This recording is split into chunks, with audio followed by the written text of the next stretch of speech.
Can you beat Dark Souls 3 using only fist weapons? Well hey there, I'm Jack. Welcome to the channel. I've been doing Souls challenge runs on Twitch for a little while now, and I decided it's about time I made a video of one of them. We name our character Zeldinkt and choose the warrior class for its vigour and strength stats, and it's time to begin.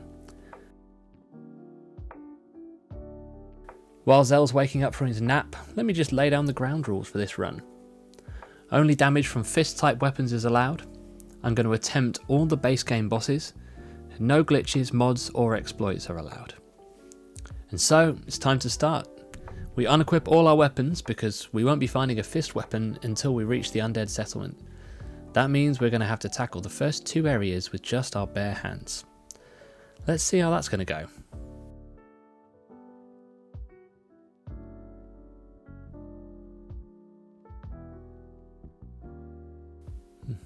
Those numbers are not encouraging.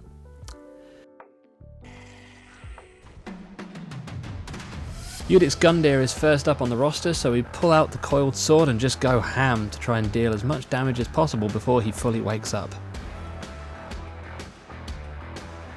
My strategy for this fight is to focus on parries, because for some reason you can parry Gundyr's giant halberd with your bare hands. Video game logic to the rescue, I guess. I nailed the first few parries flawlessly.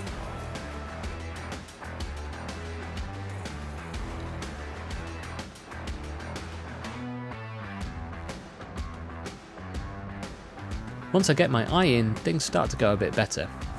That damage though. Better settle in, this is going to be a long fight. Let's speed things up a bit.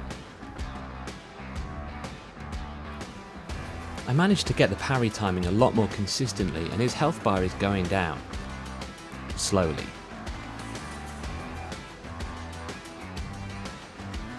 I use my last heal before he's even at half health, and at this point I'm already chalking this first attempt up as a learning experience. Somehow though, I lock in. I dodge when I need to dodge, and I parry when I need to parry. Is this going to happen?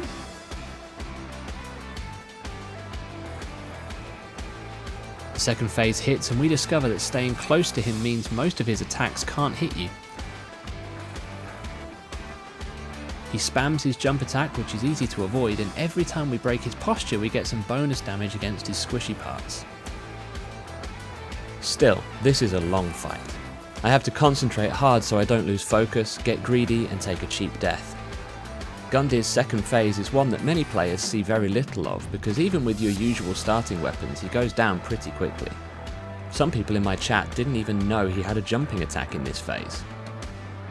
I keep going. Punch, punch, punch. Strafe, strafe, strafe. Eventually, after a fight lasting 15 minutes, I get the win. First boss down, first try.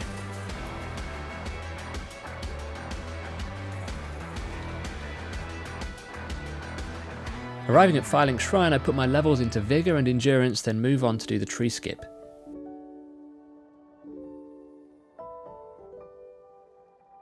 I get naked and nail the jump on the first try.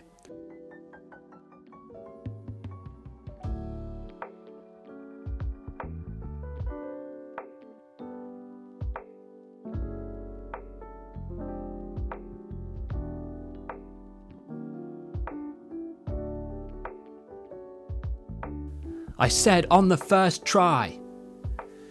I pick up the Estus Shard and the Silver Snake Ring, and it's time to head to the High Wall of Lothric.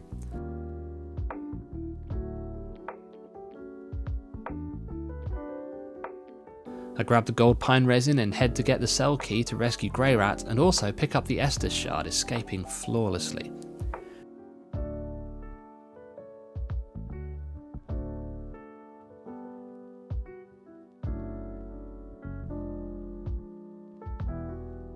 I open the cell door, unlock the shortcut, and go have a lovely chat to Emma, who gives me a nice new flag for my collection. Next up on the boss roster is Vordt of the Boreal Valley. This is usually a fairly easy boss, but I'm going into the fight worried. Bare fists don't have a lot of reach, so I'm not sure how reliably I'll be able to hit him. I hope that's not going to be a continuing problem throughout the run.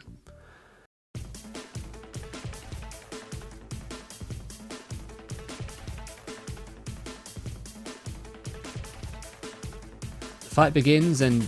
oh man, look at that damage. We're in trouble. I use the standard strategy of staying close to his butt and R1 spam. The damage is terrible, but at least this close to him I'm not getting hit by his mace.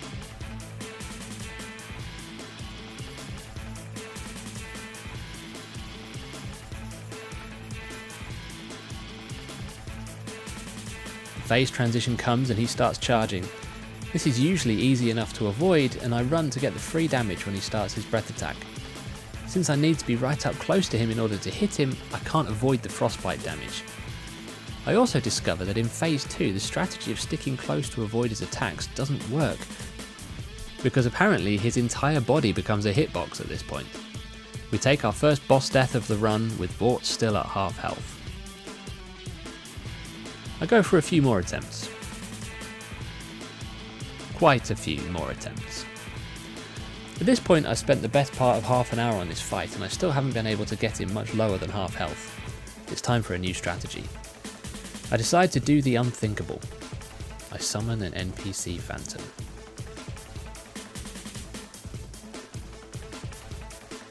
Hattori Hanzo joins my team and full of hope I give it another go.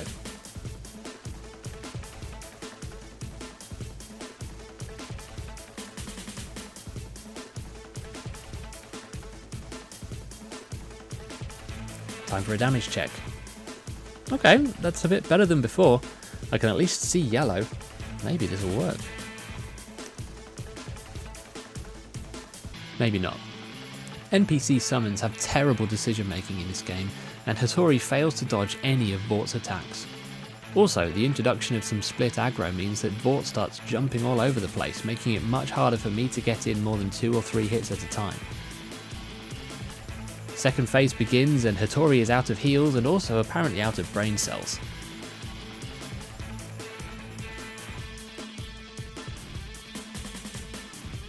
He dies, leaving me in the exact same position I've been all along. Vordt at half health and me dealing 4 damage per hit while unable to avoid his many new hitboxes. I decide to try again with Hanzo-san, but it doesn't go any better than the first time. At this point, I'm losing the will to live. Hanzo-san gives me some sage advice. The sword is merely an extension of the fist.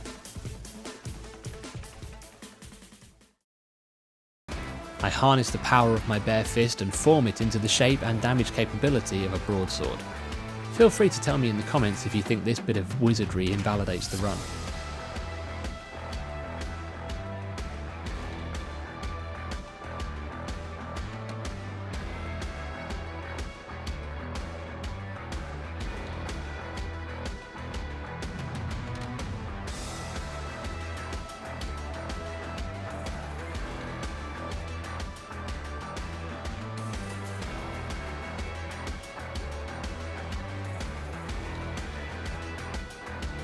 With Vordt down, we can finally head to the undead settlement. We recruit Yhorm and use his free levels. This is crucial for the success of the run long term. We finally pick up our first fist weapon, the Chastus, and test it out on the fire demon.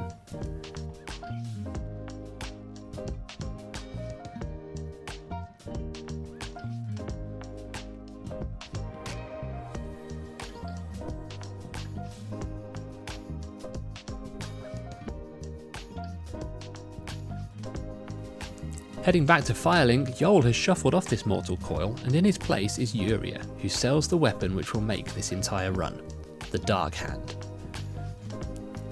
The Dark Hand cannot be buffed or upgraded, so its damage will drop off as the run continues, but for now it's an invaluable asset.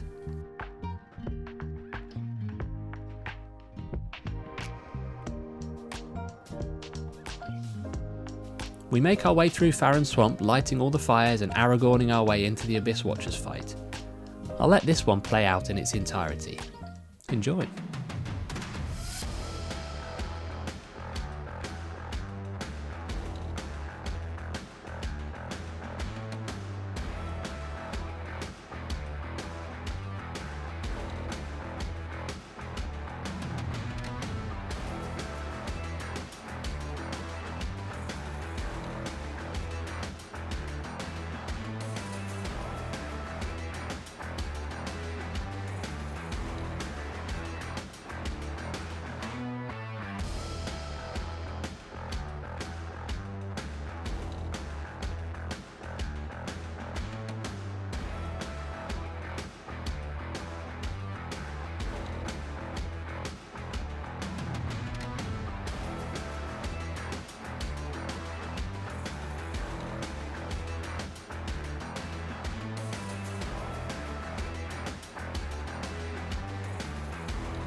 Next we head towards the Crystal Sage.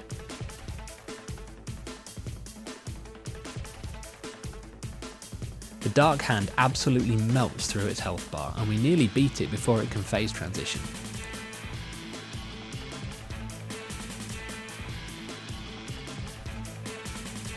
It doesn't take long to track down the real Sage and finish the fight though. We Aragorn our way into the Cleansing Chapel and spend some time cheesing the Giant to make our run into the Cathedral a little bit easier.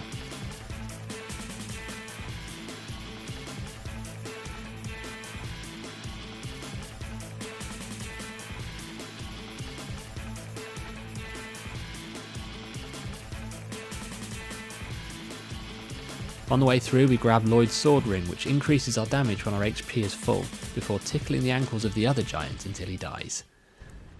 Well, say hello to the nice giant. He adores visitors.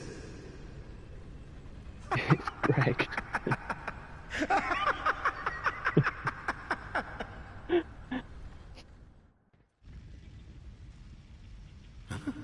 Where's the old giant? What? Where's the bloody giant? The Deacons of the Deep are next. The Dark Hand once again does great damage here, so I just go ham and take out as many of these false priests as I can.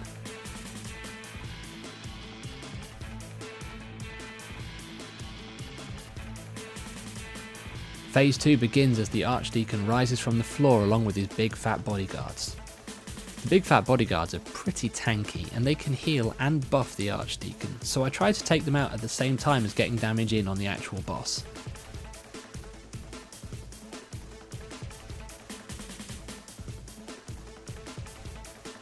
I get bashed about a bit by their magic, but it's still an easy win.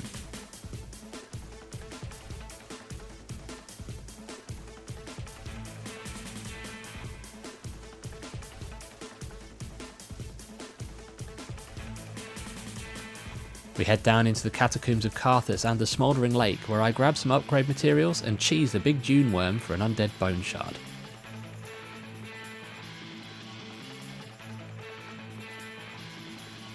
The Old Demon King is another boss fight where sticking close is the best strategy. I avoid most of his damage by just being close to him, only moving away when he summons his flying fireballs, and the Dark Hand still delivers in this fight as well.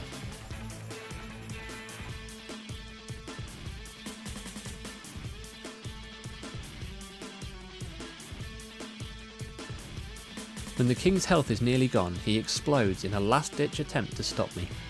I take a brief moment of pity before going back in and finishing him off.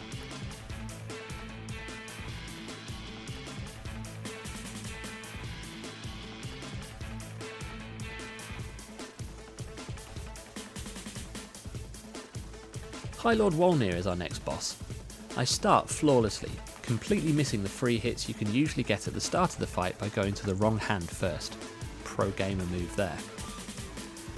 This fight is another where the fist weapon's lack of reach can be a problem.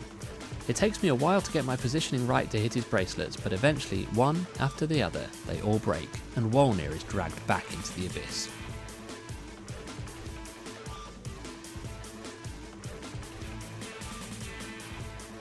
Coming into Irithyll of the Boreal Valley, we pause to pet Sulyvahn's beast on the bridge before heading down into the dungeon.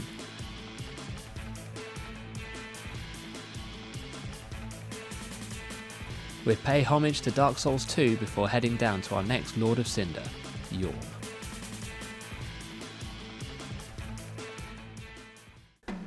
Yhorm is a gimmick fight, which you are supposed to do using the Storm Ruler, a sword that is particularly effective against giants.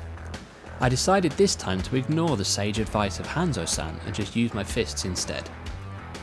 Yhorm has 27,822 HP, and I do around 163 damage per hit. The saving grace of this fight is that you can stagger Yhorm by hitting his right hand repeatedly. Eventually he'll kneel down and present his head to you for much better damage. You can riposte him here, but I chose instead to use the L1 combo of the two-handed cestus, which generates more damage than the single hit riposte. Still, it takes quite a few rotations of this method to bring him down, so let's speed this up a bit. While you watch, let me know in the comments if me doing this gimmick fight without using the Storm Ruler makes up for Vordt, and if you're impressed with this, why not hit the subscribe button.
Another Lord of Cinder down, and it's time to head the other way through Irithyll to face Pontiff Sulyvahn.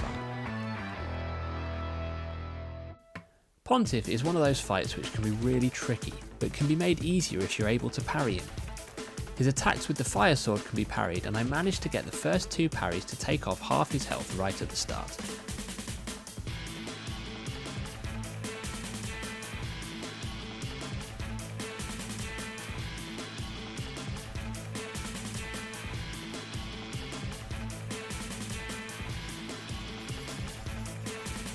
He moves into his phase transition, where he summons a copy of himself which attacks you in the exact same way but a second before Pontiff himself. Luckily, I'm able to kill the copy before it's fully summoned, but that makes Pontiff really mad. My gameplay gets a bit sloppy and I both get and don't get the next parry. I'm not sure why, but the game just wouldn't let me riposte him there. He summons his clone again, and this time I'm too far away to take it out quickly.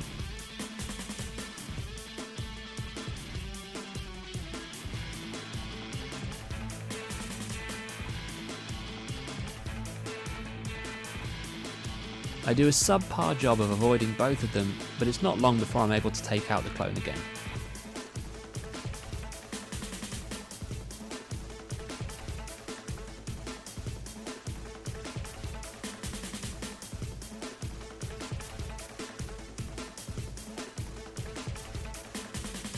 Once again, some sloppy play from me means I get punished for a bad parry attempt and have to back away for a heal.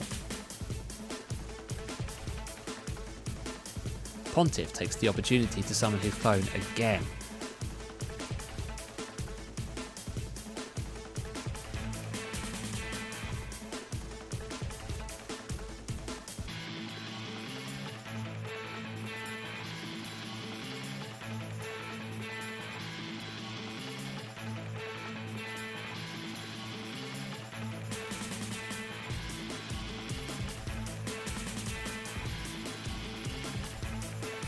Things get a bit sweaty, and I choose the greedy R1 spam route at the end, but just manage to clutch out the first time win.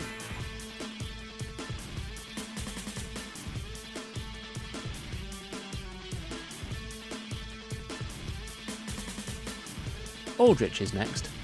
This is one of the most annoying bosses in the game. The Dark Hand's drop-off really seems to have started now. 56 damage per hit. The RNG was on one for me on the first attempt. Every time I got close to Aldrich, he teleported away, meaning I was only able to get 1 or 2 hits in before needing to back away from his AoE.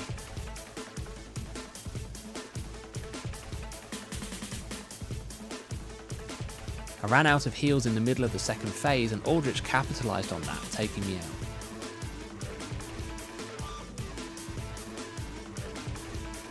For the second attempt, I decided to two-hand the Chastis and use gold pine resin to see if I could get more damage that way. 61 points of damage. Wow. Still, the greater speed of the Chastis' L1 combo means the damage does stack up a bit more nicely now. The rest of the fight goes similarly to before. Aldrich teleports too much or spams his arrow rain too much, but I'm at least able to do more damage to him each time I get close.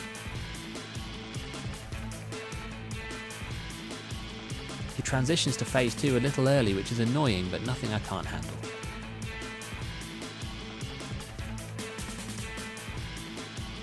Again, needing to be super close to the boss to get my hits in causes me trouble, because in phase 2 he's surrounded by fire which damages you if you get too close. He also spams his purple particle effects which have insane tracking, so I burn through my heals pretty quickly again. I'm forced to pop an ember to try and survive the last few seconds of the fight.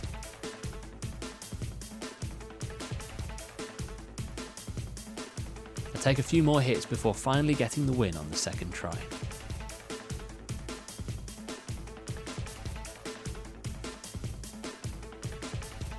Aldrich is our third Lord of Cinder, so we're teleported back to the High Wall of Lothric to face off against the Dancer of the Boreal Valley.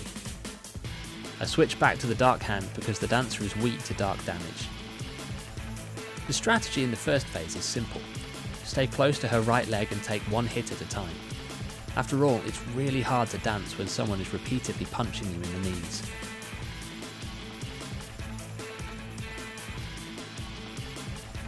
Ultimately, she catches me roll spamming and takes me out.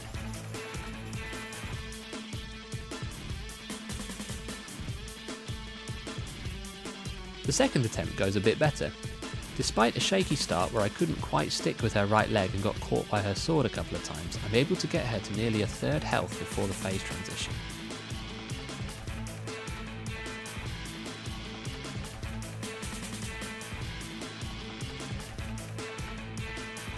Together, we redecorate the chapel.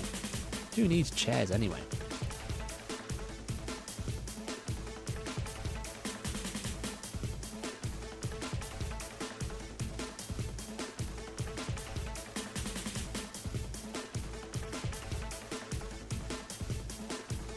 Thanks to the catharsis of wanton furniture destruction, my muscle memory from SL1 kicks in and I lock in for the rest of the fight to take the win on the second try.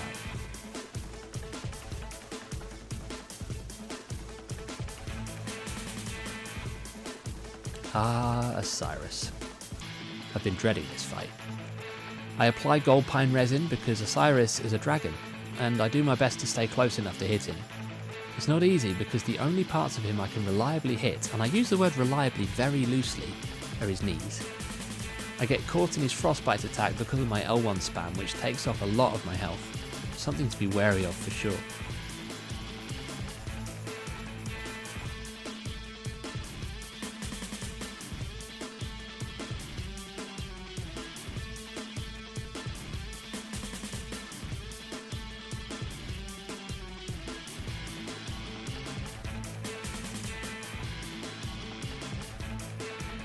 Oceiros' second phase is even more annoying. He gets way more aggressive and gains a sudden charge attack which is almost impossible for me to avoid. He now moves around a lot more, which makes hitting him a lot harder than it already was. Maybe I need longer arms. We dance for a while and I'm occasionally able to get some good damage in before he ambushes me with another charge or sudden wombo combo.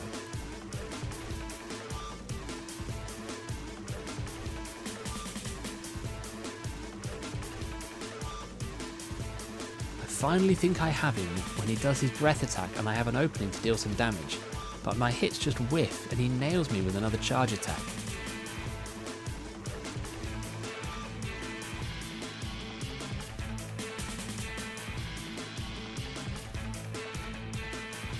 In the end, after a long game of keep away, I managed to get the win. In the untended graves we meet Gundyr again, but this time it's personal. He's a lot stronger and more aggressive, but still just as susceptible to parries.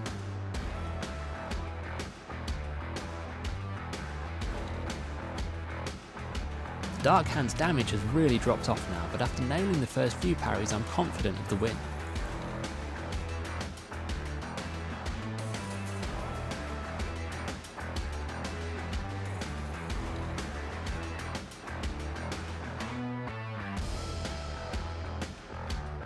Gundyr then turns it up a notch, and I take some cheap hits which ultimately lead to my death.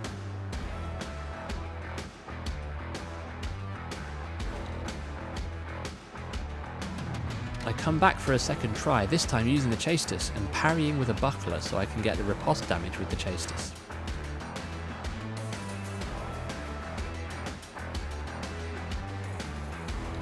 My play is sloppy though and Gundyr wins again.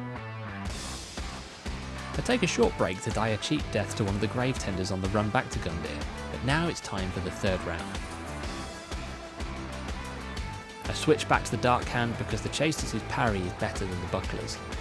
I take some chip damage from the first hit but still get the riposte in to start the fight.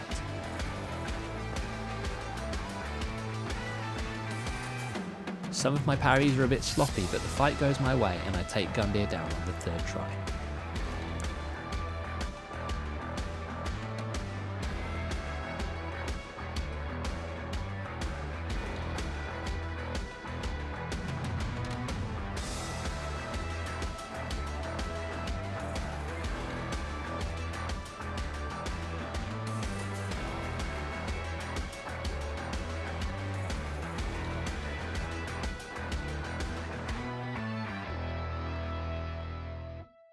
After all that excitement, it's time for a change of pace.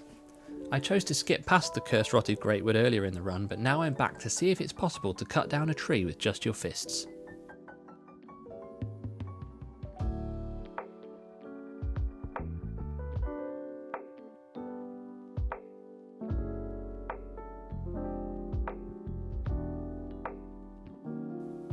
It is.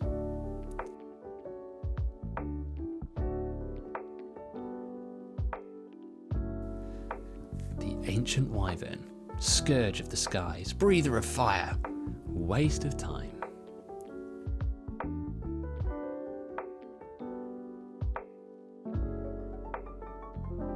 I take the usual route around the arena and remove all my weapons before taking the plunge for the sheer catharsis of killing a dragon with a single bare-fisted strike to the brainstem.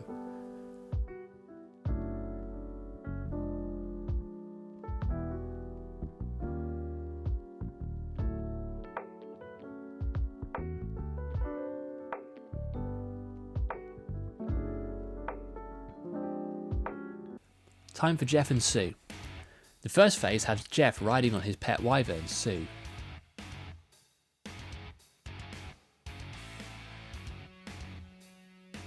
Once again, the short reach of my fists let me down and I whiff more than I hit. My damage is good though, when I manage to land a hit.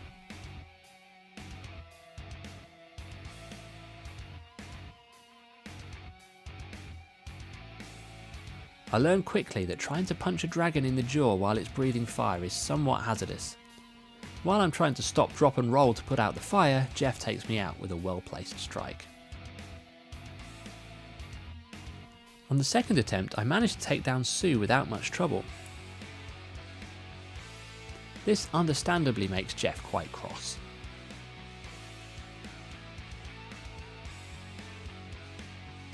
Jeff's anger is matched by my sloppy gameplay and I lose fairly quickly. Let's leave Jeff and Sue for a while and head on to Lothric Castle. Dragonslayer Armour is a set of very heavy armour being animated by some kind of mutant butterfly. I'm going to punch it to death. Make it make sense. I had heard that the Chastis's L1 combo could ignore Dragonslayer Armour's shield. It cannot.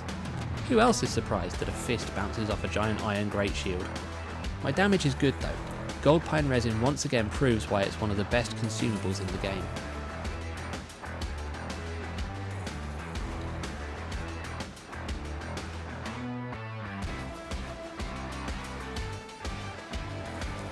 I use the fountain in the middle of the arena to give myself space to heal, and in the second phase the butterflies start raining down fire on me, which is really quite annoying.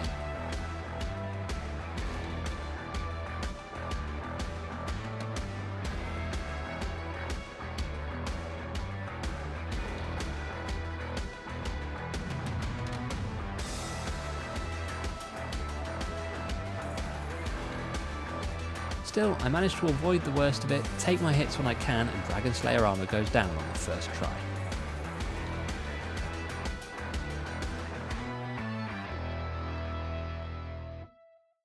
The Twin Princes is my favourite boss fight in the whole game. I'll just let this one play out in its entirety.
think it's about time we paid another visit to Jeff and Sue.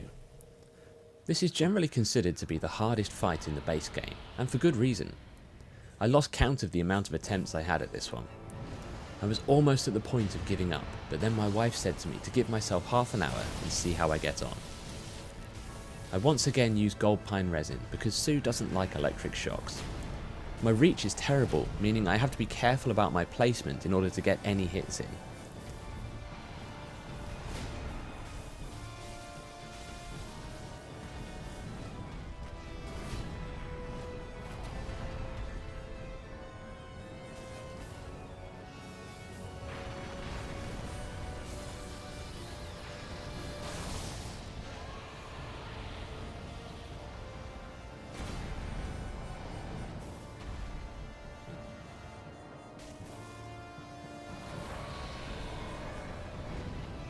I remember my lesson about being too close to Sue's jaw while she's breathing fire, and managed to deal good damage to her neck during that attack instead.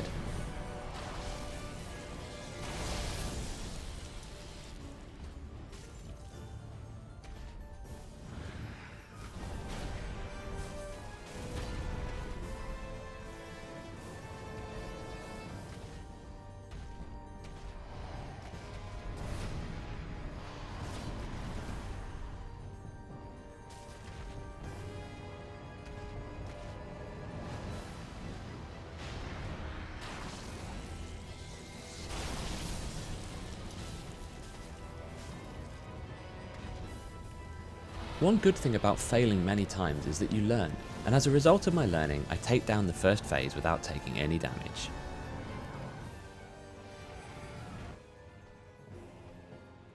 I switched to the Dark Hand for phase 2. The damage has definitely dropped off at this point, but Jeff is weak to dark damage, and this way I don't have to worry about reapplying human pine resin during the fight.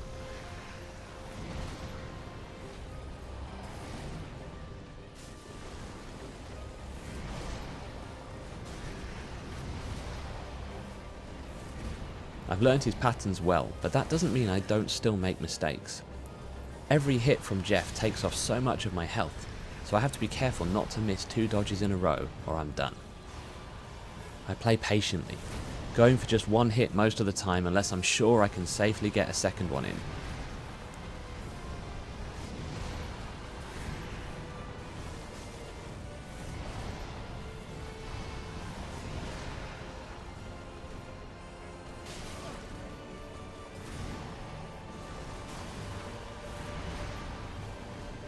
I make the most of whatever longer gaps there are in his combos to heal, so I'm not in the danger zone.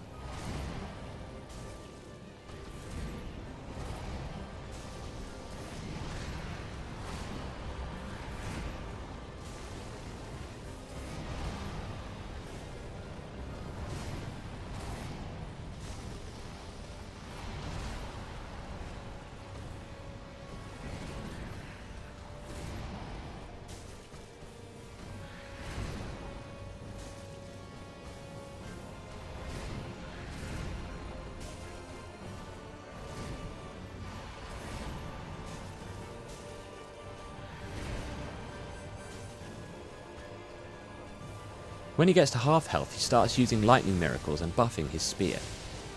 When he kneels down to buff, that's a great opportunity to get some free hits in, and I get lucky with a stagger. I don't get a riposte. I'm not sure you even can riposte him, but I'm more than grateful for those extra free hits. My heart is pounding, but I try my best to stay calm, lock in, and not get greedy.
He goes for one more weapon buff and I rush for a final hit and finally take him down.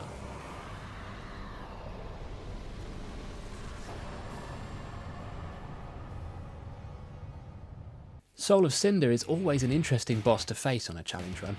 He moves through multiple builds in his first phase, starting with a straight sword moveset and changing several times as the fight goes on.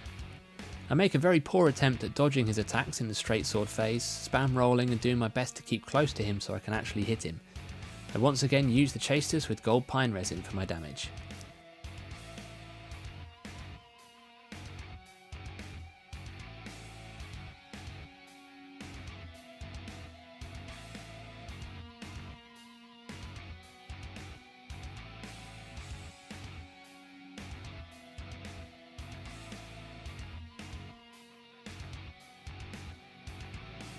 Spear phase is just annoying. His attacks gain incredible tracking ability and I'm amazed that I managed to avoid some of the ones which are usually a guaranteed hit for me.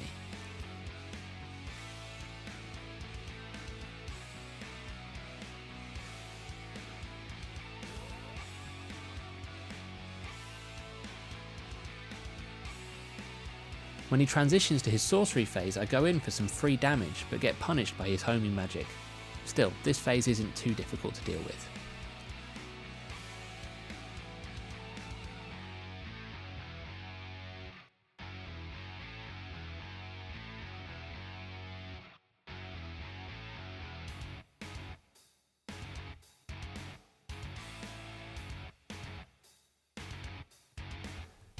Pyromancer phase. Now the fun begins. In this phase he gets super aggressive, attacking with his curved sword and with pyromancies. He's also still got his homing crystal soul mass active, so I bravely run away until he changes back to something a bit easier to deal with.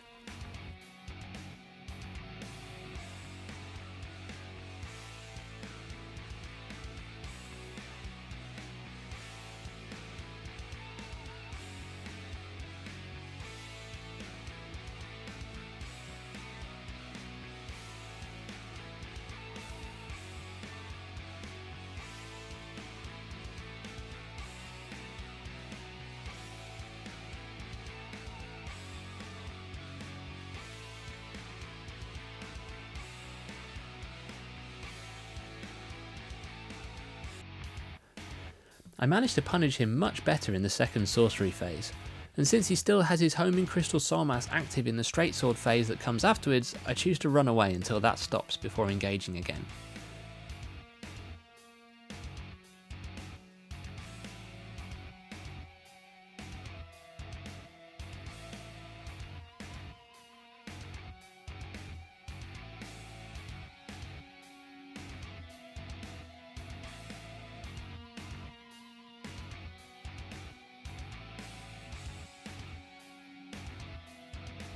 I play more patiently now, choosing 1 or 2 hits only so I can more reliably dodge his attacks, and the first phase is down.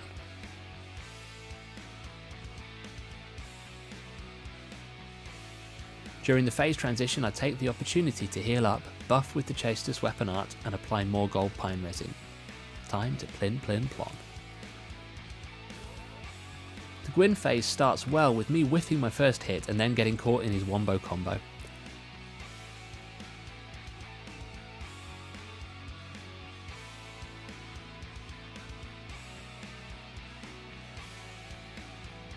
I settle in, going for 1 or 2 hits again to try and patiently see out the fight.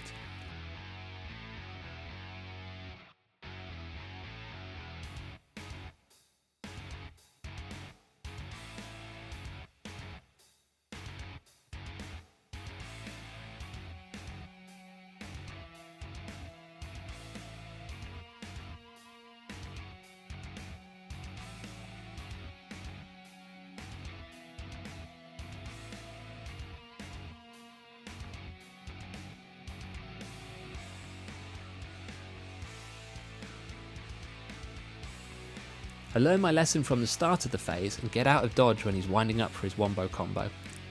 If I had a ranged option I'd be able to get some free damage on him at this point, but I settle for reapplying my gold pine resin instead.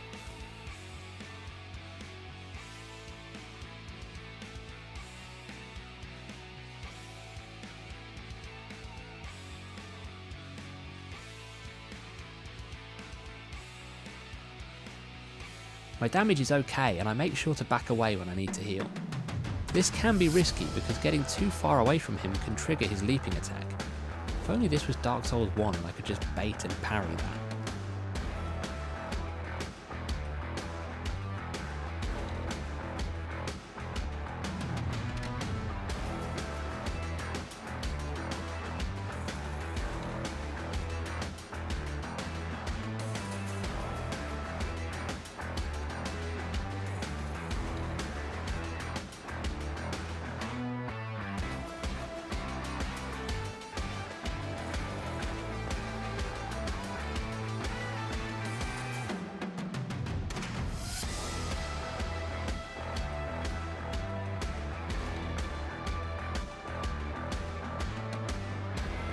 I almost get greedy at the end, but Cinder Boy goes down, and with that we have our answer to the question, can I beat Dark Souls 3 with only fist weapons?